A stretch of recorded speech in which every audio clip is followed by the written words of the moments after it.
Super Rugby Trans-Tasman, it is a 5 Kiwi team sweep, but maybe not necessarily in the manner that we thought it was going to go down. Two of these games came absolutely right down to the wire, proper enthralling stuff, and one was an absolute hiding. But yeah, we'll go through the three games.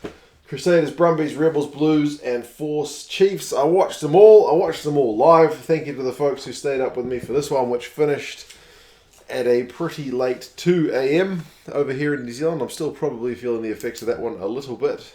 Not a young man anymore. But anyway, we'll go through the games. Some thoughts, and you guys can let me know your thoughts on how they went as well. The first one, Crusaders, Brumbies. It goes right down to the wire. Now, I will say, if you haven't seen this game and you are tempted to go back and watch it, the first half gets a wee bit ugly. Especially there's a try early to the Crusaders. Blackadder gets one. It's a proper piece. It's a kind of consistent feeling that we saw across the Trans-Tasman games with the Kiwi teams able to find a bit of space early. Blackadder out wide. It was ominous, but after that, it was just like scrums, resets, and I don't think Paul Williams got the best handle on kind of how to deal with all the scrums. He gave them a lecture at one point, but it didn't seem to do anything. You know, just kind of the nodding from the front row. I don't know. The game lacked flow pretty badly. The first time the Crusaders went like 5 phases would have been maybe on the 16th minute. I don't know. It wasn't the easiest watch. There were some cool moments though in that first half. If you are going to go back and watch it, you should probably turn off the video and go watch it now. But Enor managed to catch Simone, who had a big intercept, and Enor's member had a long injury layoff, so good to see him show a bit of pace to come back. Good to see the Brumbies not just trying to maul it up against the Crusaders, because you've seen countless teams go down to Christchurch and just get their maul absolutely demolished by that Crusaders maul defence. So they were trying tricky moves from their line out, trying to get the ball out quickly rather than just relying on the old maul. They did get a try to CO after a maul, though. It wasn't from the maul itself, but yeah, good to see them bearing it up. They actually went in front, 7 points to 5 with that try. Mo'unga, though, man, a proper wonder try from him. And this game had a few wonder tries. It's definitely worth going back to watch. Mo'unga's one off the scrum. He just steps and goes through with gas. He is absolutely, at Super Rugby level, he is just amazing. We still want to see it from him at All Blacks level, and I believe he can do it. But at Super Rugby level, honestly, he is just a cut above most of the others. 12-7. Havili got an intercept try, which if you're a Brumbies fan in the scheme of things will look pretty brutal. Now when you see that scoreline, the TMO to check that it wasn't offside, but he wasn't, because he had been pinged for offside earlier, had Havili. 19-7. Enor actually fluffed one, trying to dive over a ruck to score on the line, but he ended up knocking it on. So I guess the easy try conceded and soft giveaway from Enor, so it kind of maybe evened out in that terms. Half time, it's 19-7. It's looking relatively comfortable for the Crusaders. Possession 40-60 though to the Brumbies. Possession territory 57-43 again to the Brumbies. The Crusaders have had more clean breaks, more defenders beaten though, but also more turnovers conceded. So maybe the Crusaders are a bit guilty of not being sharp. My old man sent me a message at halftime and basically said he thought that both teams maybe had a little bit of a hangover from the final last week. Could be true. Blackadder had another try chalked off, so if you're a Crusaders fan, you're thinking maybe we left a fair few points out there. But it didn't take them long to capitalise with O'Connor getting one from a big old maul from the Crusaders. That was the proper one to see how mauls were done. Grace got one after the Crusaders didn't opt for 3. Banks got a wonder try of his own on 72 minutes. proper individual effort. The guy's got pace, beats about 3 defenders. And then maybe the try of the match is the one at the end. The Crusaders have had a yellow card to Inari for a wee bit of cynical defending, killing the ball. And Simone puts in a ripper of a pass out wide. He gets it to right does the chicken wing offload, gets it to Valtini. He carries it, beats a man, and reaches out to just score right at the death. So a chance to draw it, but Lolosio's conversion goes wide, so the Crusaders hang on 31 points to 29. Yeah, second half was rip-roaring stuff. Yeah, some proper good tries. But like I mentioned, there were a lot of scrums in the game. There were 18 scrums in this game. 18 scrums, and that's not including the resets. There were 14 in that one, and there were 13 in that one. So it's higher than kind of what we were used to seeing. And just the amount of resets was phenomenal. Not in a good way. 33 lineouts as well. 30 in the next game, and then 29 in the next one. So, yeah, a lot of time at set piece, which is not a bad thing, but it was just messy. It was just messy. Run meters 455 to 416. Crusaders edge that. Position and territory is almost even. 53-47 to the Brumbies. Turnovers conceded is 14-12, so both sides will be a little bit disappointed with that. Clean breaks 5 apiece. Tackling percentages, the Brumbies are actually a wee bit higher. 84%. Crusaders 81% is below their normal. Penalties conceded 16-11. Crusaders conceding 16. Blackadder had a storming game, 61 run meters, 2 clean breaks, 4 defenders beaten, and he's their top tackler with 14 out of 16. Banks, 109 run meters, 1 clean break, and 4 defenders beaten. Alan Alatoa makes 10 from 10 tackles. But yeah, man, good game. Really good to see after a pretty disappointing Reds performance, all things considered with their changes and whatnot. But yeah, the Brumbies put in a proper good shift. My old man reckons they're going to be the Aussie team to watch. Reckons they'll win a few. We'll see. They've got a tough fixtures list. So they are away to the Chiefs next week. Remember, the Chiefs will be back on a long flight from Perth, so maybe a wee bit vulnerable. The Crusaders travel to Brisbane to play the Reds. So the Crusaders are in 4th with that win, and the Brumbies are in 7th, getting a losing bonus point on the log. So weirdly, Sanzar's website initially gave 4 try bonus points, but they've shifted it back. So I'm assuming the bonus point system is the one we've been used to for a while now. But initially they gave the Waratahs a bonus point for their game for scoring 4 tries. I don't know what's going on. Anyway, the next one is the Rebels and the Blues. I don't know how much to talk about this one. I'm a Blues man, but that was embarrassing. Second half was... The Rebels guys kind of down tools in that second half, really. The Blues guys were just having fun. The first half was a lot more tentative. Penalties both ways. 3-0, 3-3, 6-3 to the Blues, 9-3. When the Blues did actually opt for touch, they mucked up a line out, so it was kind of, well, just keep going for penalties. We did get a try right before half-time to Robinson. But prior to that, there'd been a yellow card for the Blues, choke for some cynical defending on the goal line. The Rebels were unable to convert. They mucked up a line-out of their own. The Blues scrum, though, was just monstering the Rebels, and it's really hard to get any go-forward ball when you're just getting monstered like that. Bryce Heem had a try chalked off with a knock-on from Rico Ioane's shoulder, which was maybe a bit tough, but in the scheme of things... doesn't really matter. I mean, the Rebels' maul prior to that had been their highlight of the first half. They had a maul go like 20-25 metres. Huge. From their own half, deep into Blue, or semi-deep into Blues territory. But yeah, 17-3 at half-time with the Robinson try off a big old Otere Black pass. The TMO had to check it, but it was all good. 17-3. Position was even, but territory was with the Blues 60-40. Knock-ons was 4-1. The Blues were kind of blowing a few chances. Rico had a couple. Run meters 180 to 95. So yeah, turnovers conceded total was 7-2. The Blues maybe a little bit costly. Second half, there's a couple of tries. First one for Satutu. Looks like maybe he's been held up, but they give it. 24-3. And then Laulala gets one, but his one is checked and shown to be short. I thought it was the other way around personally, but I guess it evens out. One gets given, one gets not. Satutu got a second one off the back of a big Blues scrum. Kira got his first of 2 from a big Kauli Tuioti line break. I wrote the Blues are just having fun. Basketball passes. AJ Lamb got one from a plumber cross kick, 43-3. Kira got another one. The Rebels defending was pretty shocking.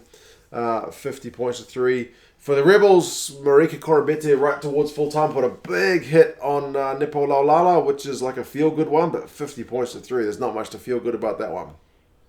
That was really bad. Really bad. That was just like the Blues Twitter account even put in that Simpsons meme, stop, he's already dead. Yeah, it was getting embarrassing.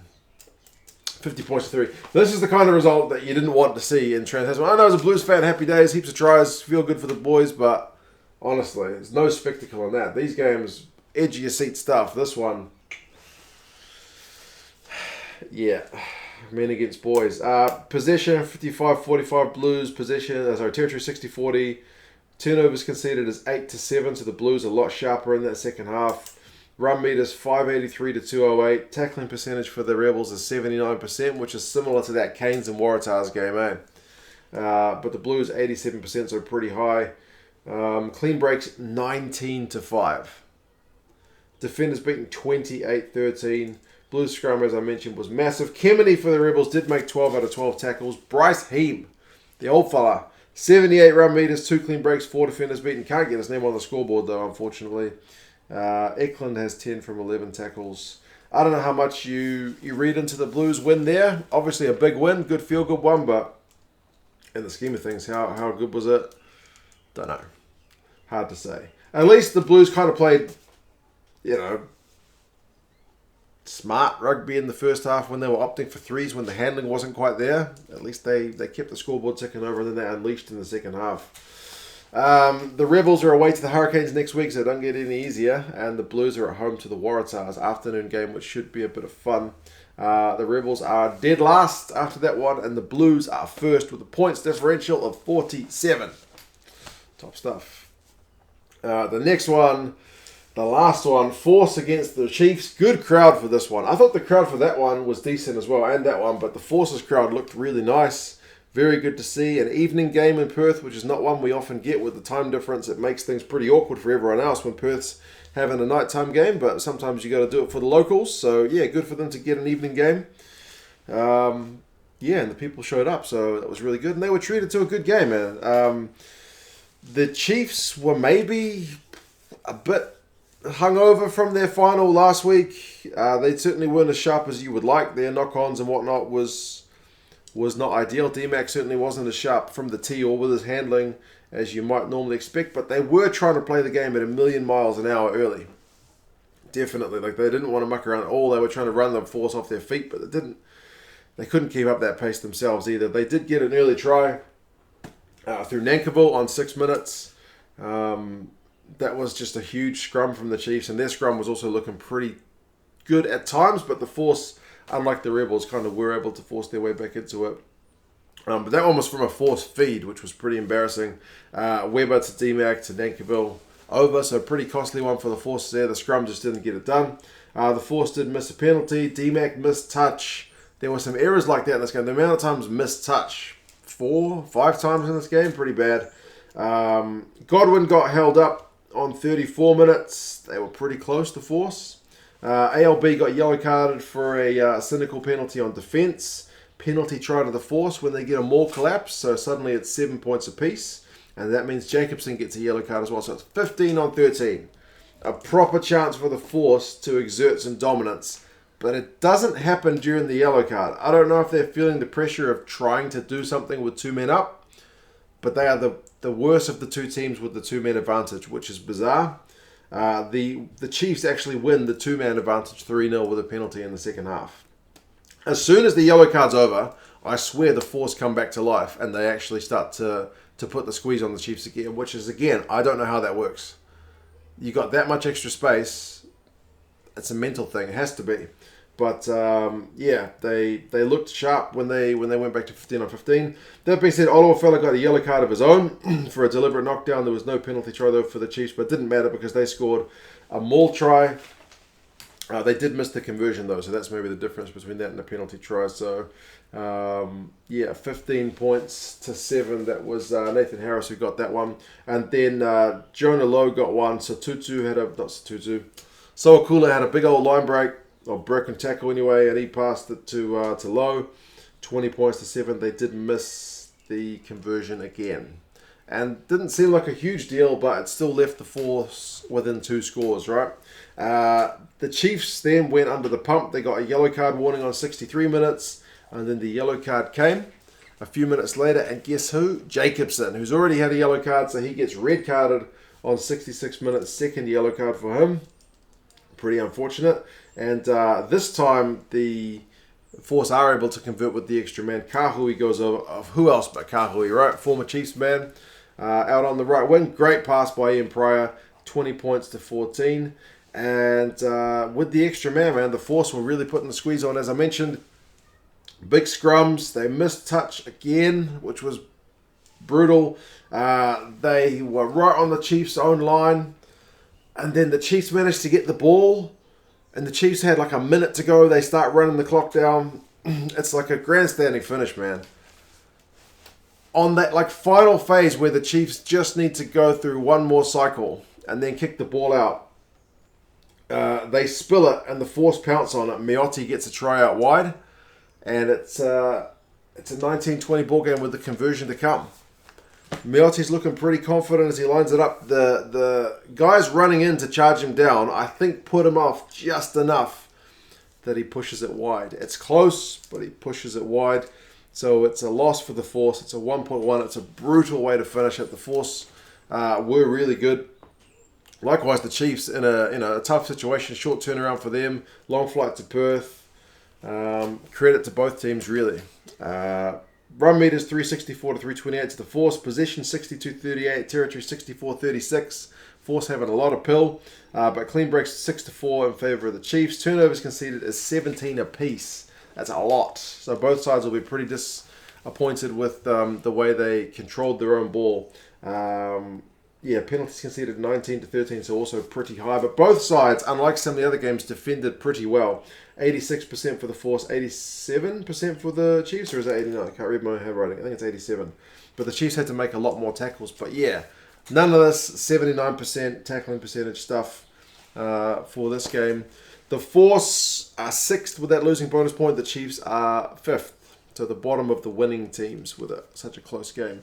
The Force host the Highlanders next week. It's their last game at home before they embark on a 3-game road trip. So they'll really need to get something out of that one. The Chiefs are back home to the Brumbies. So like I mentioned, it's a long flight.